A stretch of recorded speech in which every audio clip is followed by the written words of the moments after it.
Hello and welcome to Real Watchers Movie Club, the show where we pick a movie every week and talk about it just like a book club. I'm Garrett. I'm Kevin. And on today's show, we are covering the Western revenge thriller Django Unchained. So stay tuned for more Real Watchers Movie Club coming up in just a moment.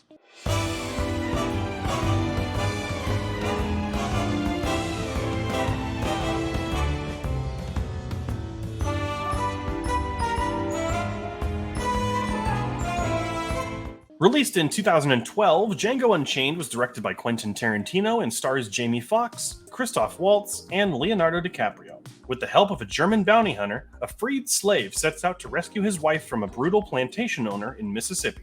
Django Unchained won 2 Oscars for Best Original Screenplay and Best Supporting Actor for Christoph Waltz, and was nominated for Best Cinematography, Best Sound Editing, and Best Picture. It is currently number 57 on IMDb's Top 250 and has a 4.2 out of 5 on Letterboxd and is currently ranked number 180 on its Top 250. Before we dive into our thoughts, though, on this film, just a quick spoiler warning. We will be going over spoilers for the film, plot twists, discussion, all that kind of stuff that will spoil the film. If you haven't seen the film yet, we recommend pausing this video, watching the movie, and then coming back here to listen to us talk about it, because we do not want to ruin anything that happens in the movie for you. Stay tuned to the end of the show for next week's film so you can watch it before the show comes out. Alrighty, so Kevin, this is going to be a fun one. You haven't seen this film before. It's the first one that you have not seen out of all of our movie club episodes.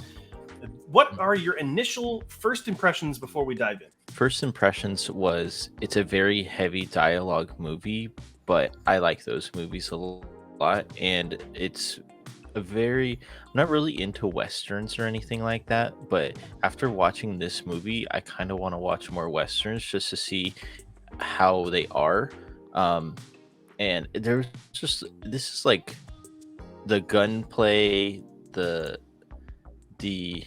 dialogue and everything like that really worked into this movie, and I liked all the action as well in it. I didn't think it was going to be that much action in this movie. Yeah, this movie is very action-packed. Fair to say it is. It's very similar to Inglourious Basterds, which is also by Quentin Tarantino, which is kind of a historical or kind of period-accurate revenge fantasy, essentially, right? So Inglourious Basterds obviously dealt with World War II and killing as many Nazis as they could find in World War II Europe. And obviously this takes place during the time of slavery in the United States, and it is a slave who is getting back at those who have kidnapped his wife. So it is, in some ways, it is a bit of a fantasy, but it is done in a historical context and is done rather well, actually. It is. It was kind of hard for me because they're saying the N word a lot in here, and I don't hear it that often, so it's kind of difficult for me when it first started to hear all that. I'm like, well, that's kind of, should they really be saying that stuff? But I'm like, it's a movie, it's periodically correct, so I just have to get through with it, unfortunately. But it had to be in the movie because of what time it was taking at. So yeah, there's actually a story where Leonardo DiCaprio, who plays the villain of the film, Calvin Candy, was not interested in saying the word at all and was having difficulties with a lot of the dialogue. And he had one conversation with Samuel L. Jackson, and the next day showed up on set and was like ignoring everyone who was black and was fully in character and just went along with it. So it was like, I don't know what Samuel L. Jackson said to him, but it sold him on the idea. I'd love to be a fly on the wall when that happened, because I mean, he played that villain to, again, a T. Like you hated that guy. Like, as soon as I heard him and stuff like that, when he's doing like the fighting and everything, I'm like, oh god, this guy's horrible already. And we haven't even met him yet. They were just talking about him and stuff. And then when he shows Brumilda, is that how you say her name? Broomhilda, yeah. Broomhilda's back in front of everybody. I'm like, oh, he just doesn't. He thinks these are like scars of like victory for him. And I'm like, oh, it's bad taste in my mouth, pretty much. But yeah, Yeah. he put on a show of an actor in that. And did you know, when he breaks his hand with the glass, he I actually. was just gonna share that. Mm-hmm. Yeah. Mm-hmm. He actually sliced open his hand and was just dripping blood, and it's like, he wipes it all over Kerry Washington's Mm-hmm. face, and it's his Mm-hmm. real blood, and that's her actual reaction, I'm pretty sure. Mm-hmm. And like, I think there's like off camera, you can kind of see Christoph Waltz and Jamie Foxx just like, oh my god. Mm-hmm. Mm-hmm. And But he when it happens, he's like, okay, I just got to roll with it. Like, it was a part of the movie, and I'm like, you can't just make that up. Like, you have to have a good actor to just be like, oh, all right, let's keep going. there is a moment where he's just kind of like, huh, and like looks at his hand, but then like goes Mhm. back to what he's doing. Mm-hmm. And it's really, I don't know if it was actually him coming out for a moment or if it was in character. It's very similar. There's a scene in Lord of the Rings: The Two Towers where Aragorn kicks a helmet, and actually he kicked it so hard he broke his toe, and so that scream that he yells out afterward is like his real scream of pain, but worked it into the character. And it's like those little moments are just so much fun to remember are in these films. Mm-hmm. And just, it just makes the viewing experience that Yeah, much more fun to watch. I like how he didn't wipe it off like right away, because his character wouldn't have wiped it off. He would have smeared it. He would have put it on people's faces and stuff like that, because he just didn't care. Yeah. And it's kind of nuts too, is that whole sequence, I guess while we're on the topic, the whole dinner sequence is so well done. The tension that's sitting there as everything's going. I forget the name of Samuel L. Jackson's character. Actually, I'll look it up real quick. I forget it too. Steven. Yeah. Like Steven is kind of catching on really quickly. It's brilliant to watch. Samuel L. Jackson is amazing in this film. Everyone in this movie is really pulling their weight. Didn't even recognize Samuel Jackson. I had to look it. I was like, who is playing Steven? Because he's so good and I can recognize the voice. But I was like, I don't know who this person is. And as soon as I looked up, I'm like, of course it's him. You're like, yep. He says motherfucker one time, and you're like, I know who that is. Which is so funny because he's just as much of a villain as Calvin Candy is, as Leonardo DiCaprio is, and in a lot of ways, he's just as reprehensible. Like, it's really crazy what he's able to do with that performance. And again, everyone in this movie pulls their weight. Jamie Foxx this is probably Jamie Foxx's best performance in pretty much any of his films, I would argue, maybe except for Ray, where he played Ray Charles. But also Christoph Waltz is just amazing in every film he's in, even the bad ones. He is among the best parts of it. And Dr. King Schultz is a he major. The doctor? Yes, he's Dr. King Schultz. He's the German bounty hunter. He did win the Oscar for Best Supporting Actor for this film, and he also won for Inglourious Bastards, where he played the Nazi officer, Colonel Hans Landa. And just is an amazing actor. That'll hopefully be coming up on Movie Club here, because it's also a very well regarded film. But he's just brilliant. He brings this kind of heart and, like, I don't want to say educatedness, but he brings like that kind of European sensibility to this American, like period. That's just, it's so welcome and it's so different that it just makes the character stand out. And I like his character too, because he could play the same character, but he was so invested on teaching Django why he respected Django from what he was. He didn't see his color. He saw him as a man. And that's why he was like, okay, here's a gun. Like, right away. Here's a gun. Here's a horse. Pick up his jacket over there. Like, do everything yourself, but I'm not telling you to do it. You're doing it on your own free will.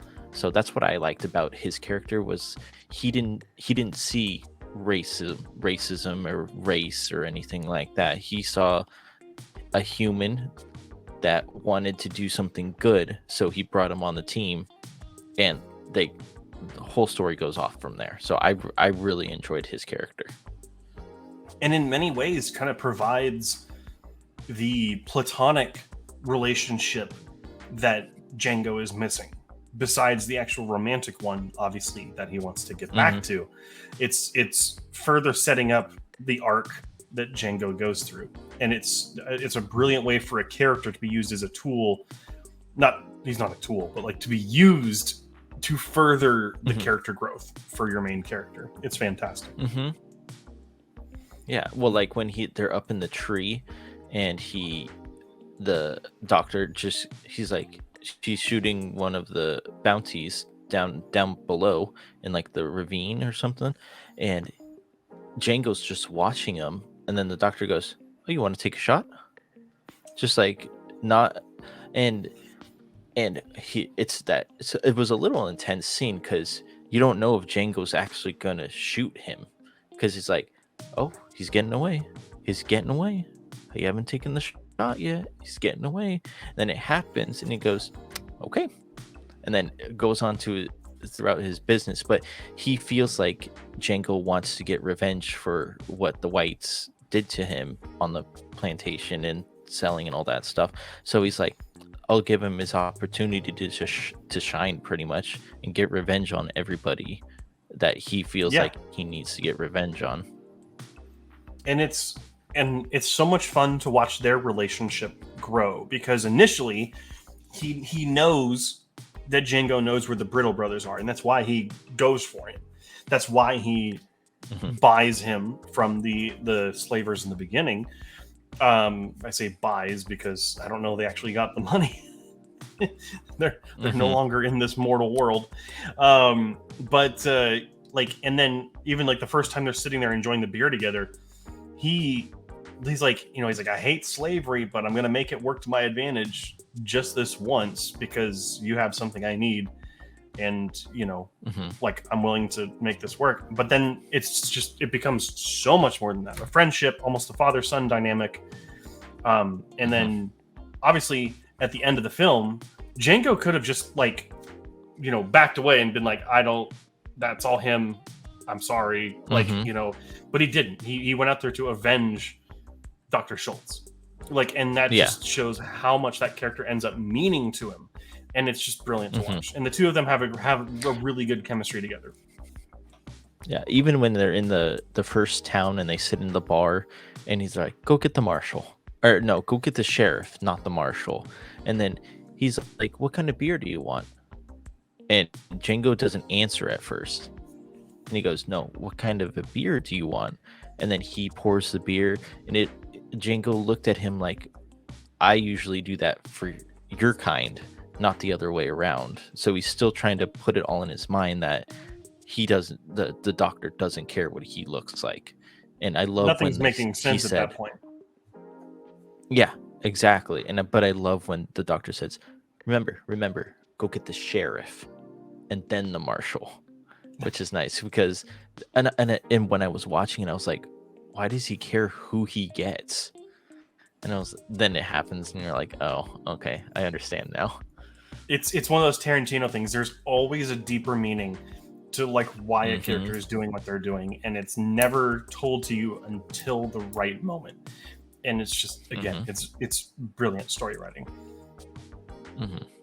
When even the dialogue is great when they kill the first sheriff, and they go, and Django's kind of like, "Oh crap, what do we do? We just killed this person." And the doctor's like, "Just put your hands up. That's it." And then that all happens, and then the way he talks, I don't know, the doctor, when he talks, it was very intelligent for back then. So it was kind of cool to hear that, "Oh no, we're just bounty hunters. This is who this is. He came in this town last month, became this," and I'm like, "Oh, okay." So that's what I really liked when he talked. He's very charming. He's very disarming. It's fits so well with his character, but then he's just ruthlessly efficient as well. He's good at his job, and it's just this wonderful dichotomy for the character that is a reason why he won the Oscar for it. And the freaking tooth on top of the carriage, is that what it'd be called? Wagon, yeah. A wagon, yeah. And it's just the whole entire movie.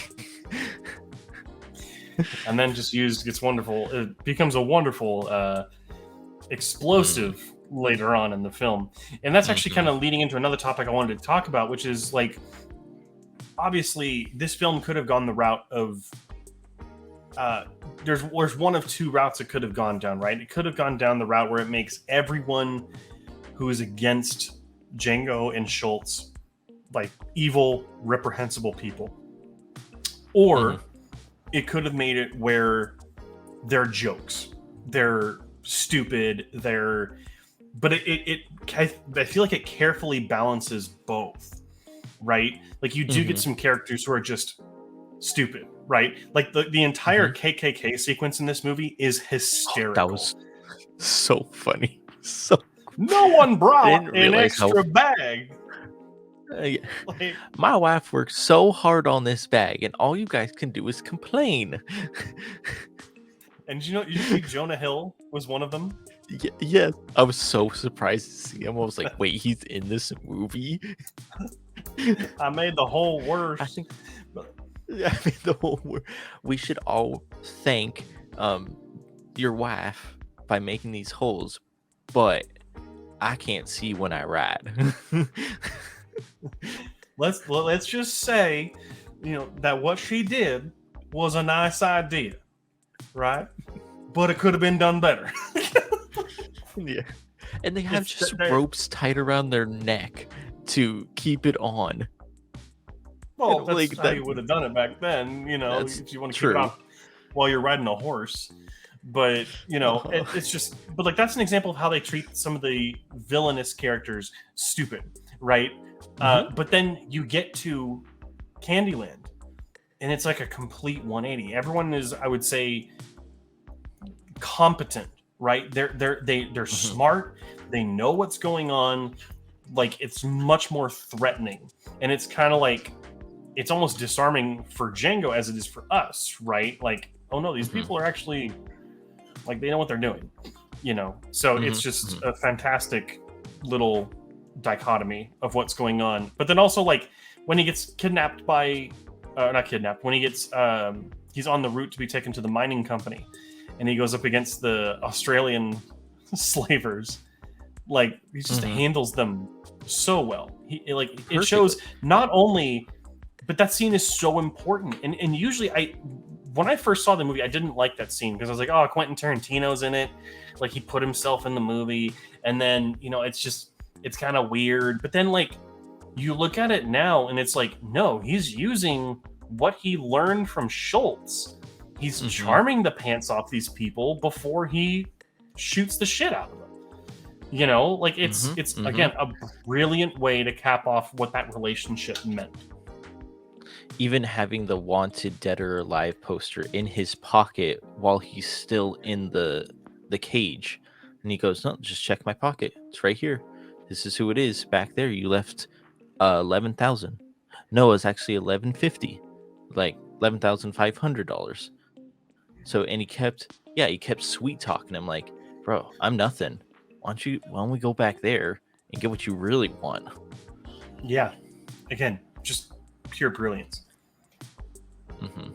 And the doctor's gun is so cool when he does it, and just the noise is perfect. Like the way that it's like and then just immediately just fires with it is iconic too. And it's just again, it makes the character so much more lethal than you think that he's going to be. Because I thought Django was going to be all of the heavyweight pretty much, but you learn that Django is just his sidekick. Like he's Robin while the doctor's Batman. But spoiler alert, the doctor dies, Django becomes Batman pretty much because he knows how to sweet talk, he knows how to shoot. It's like he trained him pretty much. He was his, like you said, father-son relationship. Yeah, 100%. And that's what's so beautiful about the story of the film. So actually, one fun fact that I wanted to share to you that I had kind of thought about this today, and I looked it up to see if it was true. So I don't know if you know, but Django, the name, is actually a reference to an old 60s spaghetti western from Italy called Django, and it was a Western film about, a gunslinger wandering the American West. So that name already has a reputation and a legacy in Hollywood, right? Or at least in film. So kind of going into this movie, it's like, is this a sequel, an homage? And it's not even related. But the sequence where they're at the fight in the parlor, there's the Italian gentleman who is on the other side of Calvin Candy and has his fighter that loses. That actor plays Django in the 1960s Django film. That is Django. And so when he's talking to Jamie Foxx at the bar, it's Django talking to Django. But now knowing that, if you rewatch that sequence, when he leans over and goes, "Well, what's your name?" And Django's like, "Oh, it's Django." And he's like, "Well, how do you spell it?" And he's like, DJANGO. The D is silent. And he looks over, and the Italian guy goes, "I know." It's a nod to because he played Django. It's one of those things because Tarantino is such a big movie buff. He's the only person I can say is a bigger movie buff than I am, and he's like, he will put those things into his films, and I absolutely love it. It's also the same gentleman who played the concierge of the Italian hotel in John Wick 2. Same actor. Okay. The one who asked John if he's going to kill the Pope. Yeah. That's him too. So, go ahead. Now that you said that, though, that line makes total sense. Because I'm like, wait, he doesn't know how to say his name. Like, he spelt it out for you. He didn't say it. It's just such a brilliant little moment. Like on one hand, you could be confused when you first watch it, but then when you know that, it's just a brilliant little piece thing to put in there. I love when movies do that too. It's just like, so then you have to maybe rewatch the whole movie, find those little key differences or those little things that you like last week with the doctor hanging from the clock at the beginning of the movie, and then it happens at the end. So it's those little things you got to catch every time. I do want to talk actually about a criticism, though, that I do have about this movie, and I want to see if it's something that you maybe think as well, or to maybe get your thoughts on. Now, obviously, this movie is pretty long. It's about, I want to say, 2 hours and 45 minutes, somewhere around there. It's getting close to 3 hours. I think that the movie doesn't have a dull moment to it. I think it's consistent. I think it is really, this movie feels a lot more focused than Inglourious Bastards. And at some point when you see Inglourious Bastards, I think you'll see some of the similarities, but also this feels more refined. It feels more focused. And I think this is the better of the two revenge fantasy films. But since it is so long, I do feel it overstays its welcome just a tad. I think it is a little too long for the kind of the kind of story it's trying to tell. Not by much. Okay. I think you could have shaved probably like 15 minutes off, maybe. But that's one of those things. Like, it's such a minor complaint, though, because I don't know where you could pull that from. Like, see, like I was thinking you could pull it from when I talked about it before, him handing him the gun to shoot the person in the ravine. But no, that shows that he saw that that Django wanted to get his revenge and to take the shot, and then he trusted him more to take the shot and killed him. I don't see where you could take something out. That's the thing. Maybe the walking at the beginning, but that's showing all the credits and everything like that. You can't show that. I mean, you can't cut that out. You can't. It's just, and you can't take out the Quentin Tarantino scene because that shows him sweet talking everybody. So it's one of those things where it's that one person at the party that stays a little later than everyone else, and you're like, I really like you, but I kind of want to go to bed. You know, like you can't tell what it is. I can't tell what it is, I feel like it's just a little too long. And it, like, again, that's not like a major complaint, and that's not a reason that the movie would be any worse than any other. But like, it like a little too long. Like again, just overstays its welcome a tad, just for me. And also, I feel like some of this is kind of like a Tarantino staple, but some of the action is really quite over the top, and there's far more blood than would actually be there.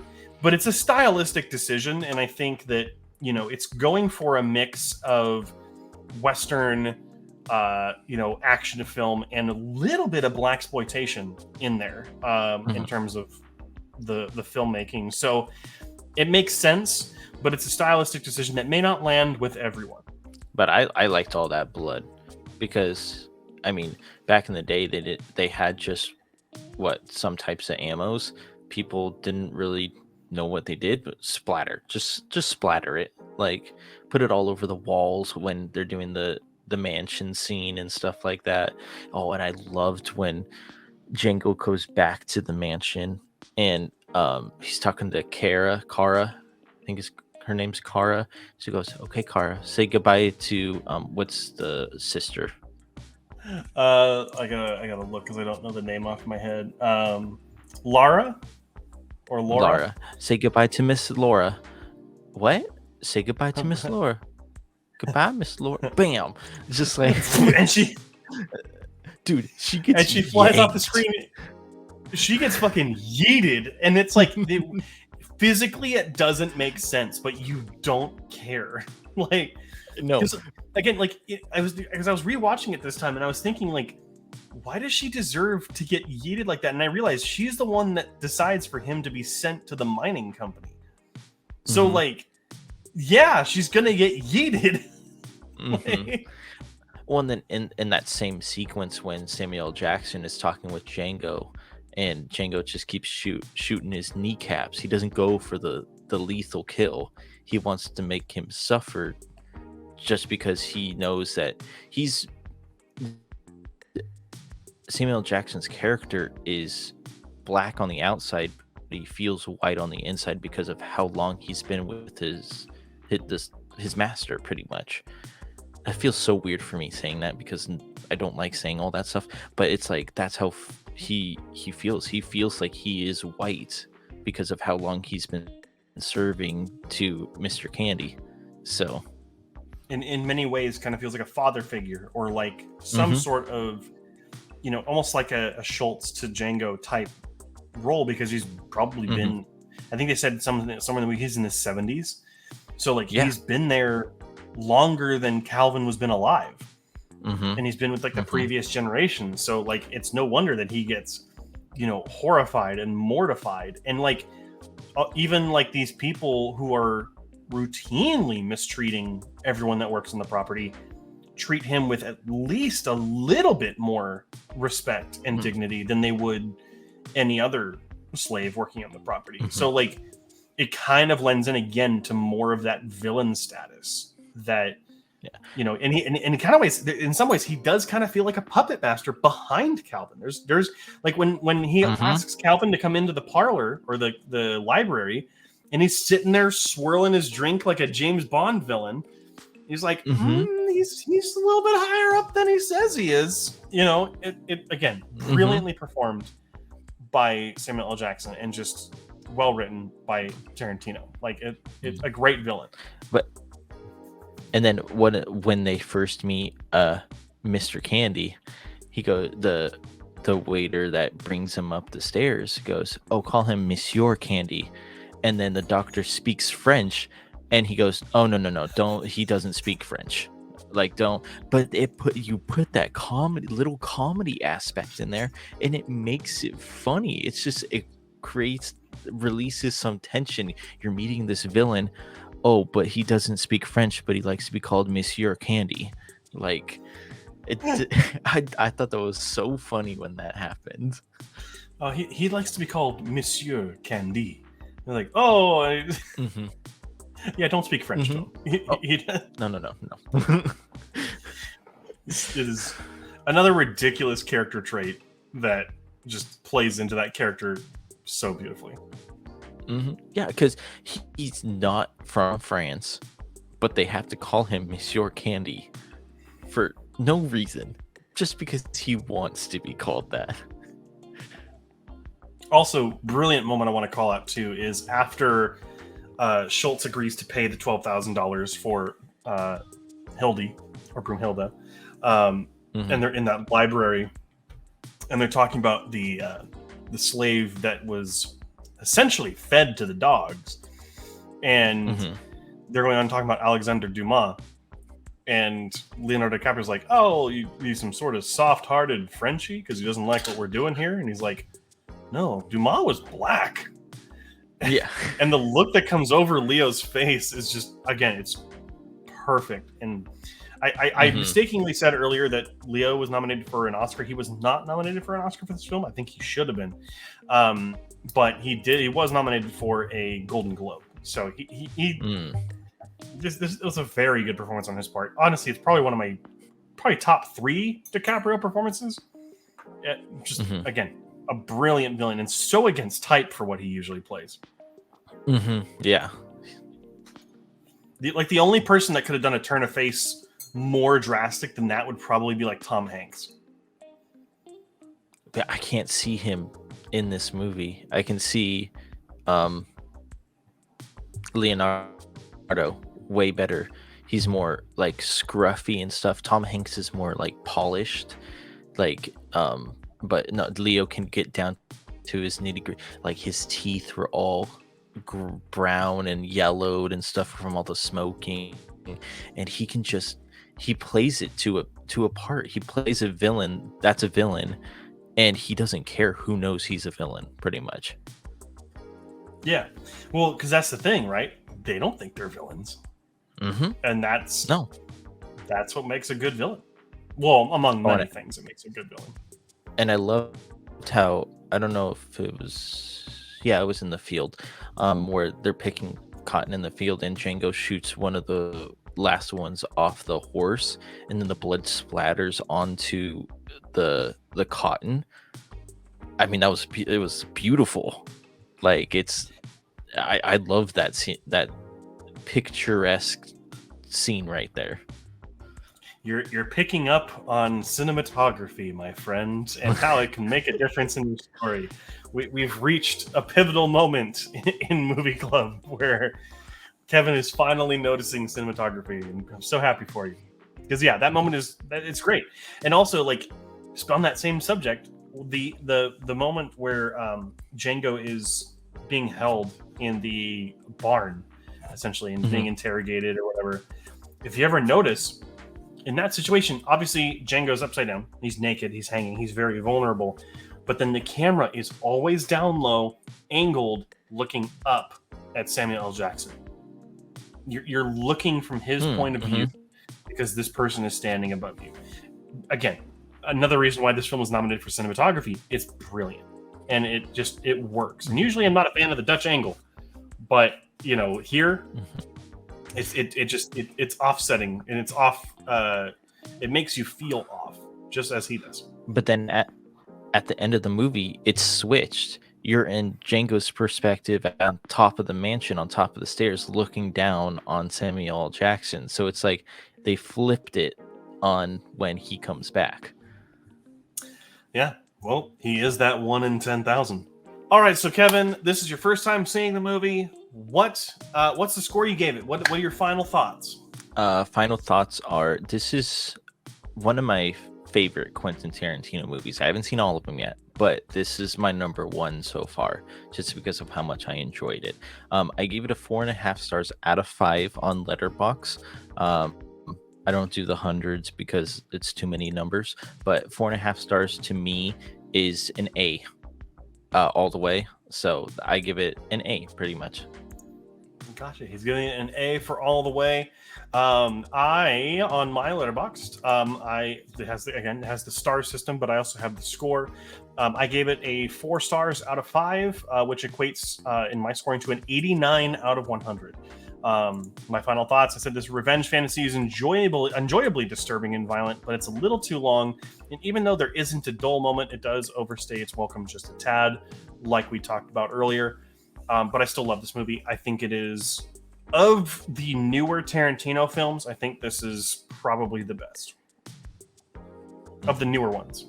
Yeah. There is one movie that I usually like more, but I will have to rewatch it at some point in the future. So stay tuned to Letterboxd because you might see my review for it.